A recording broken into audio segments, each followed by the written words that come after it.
La letra, qu'on pourrait traduire grosso modo par le couplet, c'est le moment où le chanteur chante.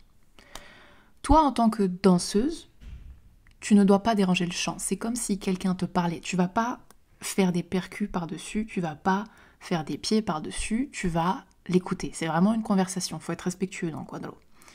Donc en tant que danseuse, tu vas faire des tours, de l'expression corporelle, des bras, des déplacements dans l'espace. En gros, tu vas accompagner.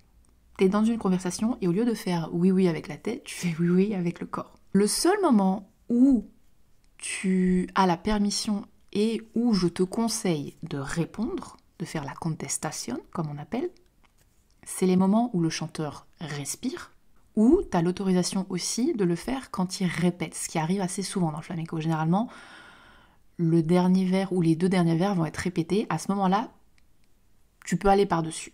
Il faut comprendre que le flamenco, il y a tout le temps ce jeu entre l'énergie est douce, silencieuse, contenue, puis d'un coup, paf. Et c'est ce qui fait ce contraste et c'est ce qui fait que le flamenco a ce goût si particulier. Remate, cierre, corte de letra, contestation, respiration, tout ça, ça désigne des moments où tu peux ou ne peux pas, en tant que danseuse, faire un remate. Tu peux faire un remate, tu peux ne pas en faire. Un remate, c'est un moment percussif, mais ça peut être aussi un remate silencieux.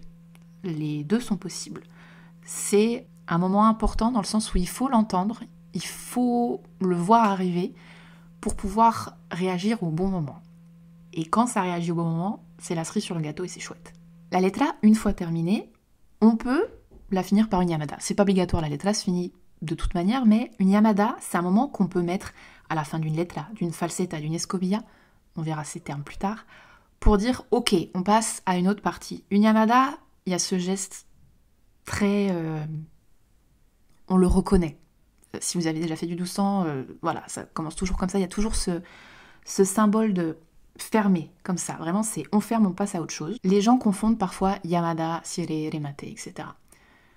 Je dis à mes filles, il faut voir ça comme de la ponctuation. Un remate, c'est une virgule. Genre, il va chanter le premier vers de sa chanson, remate, virgule, il continue à chanter, alors que la yamada, c'est un point. C'est ok, on passe à autre chose.